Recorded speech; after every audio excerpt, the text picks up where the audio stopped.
Obviously, a bit of a different one. Chat about, your work in the media, really. Just kind of explain about what you kind of get up to off the field, what kind of media you're up to at the minute with your podcasts and your TMS work and a little bit of Sky on the IPL, that kind of stuff.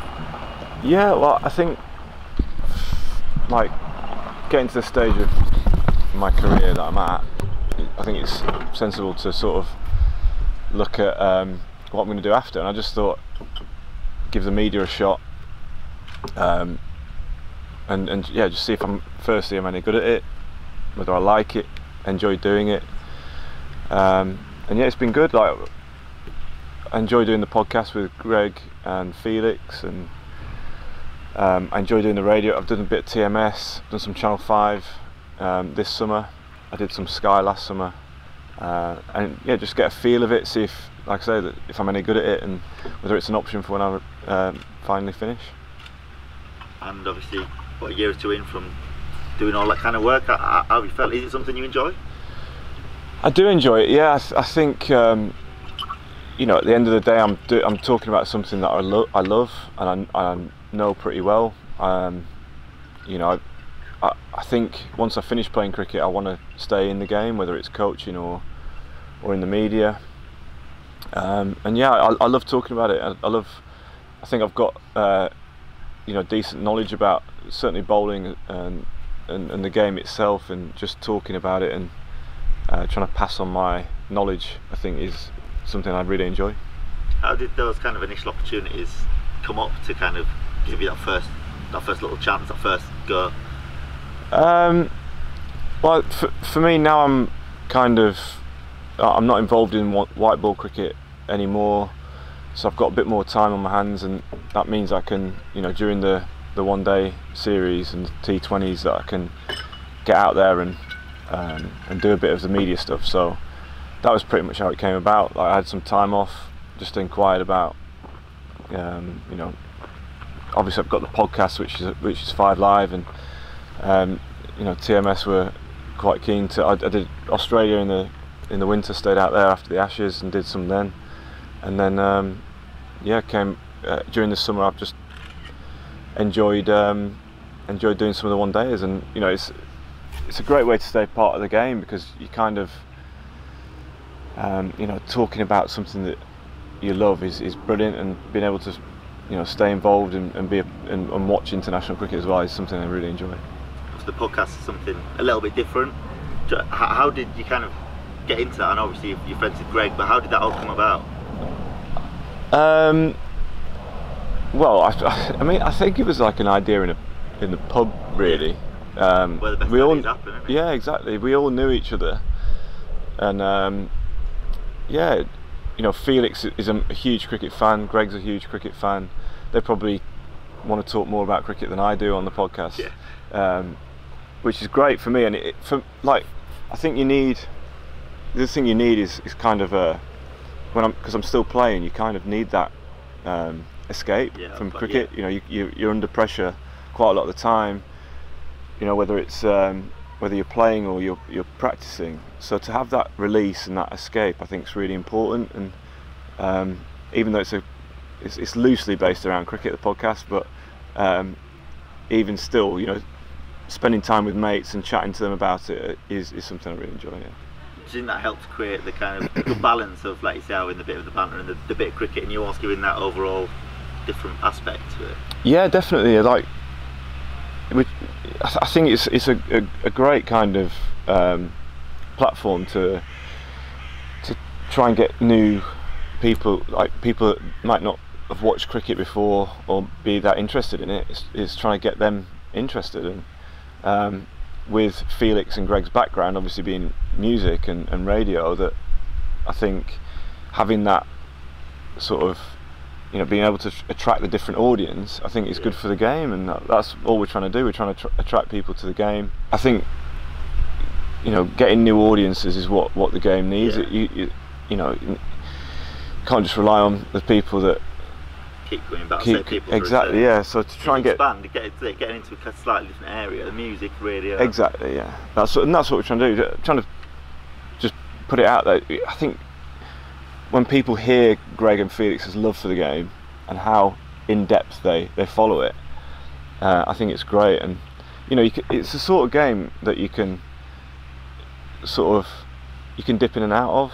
Especially test matches. You can going over 5 days. You can you don't have to sit there and watch the whole thing, and that's what we're trying to get across to people. Yeah. You answered before last. You said something interesting. Is that it's a nice kind of escape for you. Obviously, international cricket can be so consuming. You kind of in it, and the kind of bubble that you travel around together, and you do all of this, and the pressure that goes with that. The kind of what the PCA do with the personal development side to try and prepare players for obviously that life after cricket. Also, that's the main reason, isn't it, as well? Players often say it helps them to focus away from something, to almost take the pressures off a little bit. Is that something that you find perhaps helped your game, that you can switch off away now because you've got something else to kind of focus on? Yeah, absolutely. I think I've seen it in players where once they've got they might have found a job in the winter and they come back the next summer and the performances go through the roof because they've got that kind of, it's almost like a comfort blanket. You've got that if cricket doesn't work out or get an injury or whatever, there's something there for you to fall back on, and that's so important. And it's something that for me, I've been really lucky that I've been able to play for as long as I have, and some people aren't that lucky. So it's kind of, for me, I know that as a bowler it could end next week, an injury or whatever it might be, and then to have something to fall back on is absolutely crucial. And I suppose as you've got older and more experience in the game, is it something that you perhaps realise that you can have more of an opinion, or perhaps has it gone the other way where you can't have as much an opinion? How do you kind of treat that balance? Well, I think what I've learned and the way things have changed during my time as a player is I think it's better to be more open and honest with the media.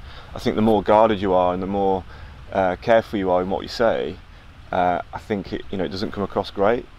And as a team, we've tried to become more open and honest with not just the media, but with the as a group environment in general. And I think that's really important, to have that kind of openness, just to people know when you've had a bad day, people know when you've had a good day, and I think just being open and honest is crucial.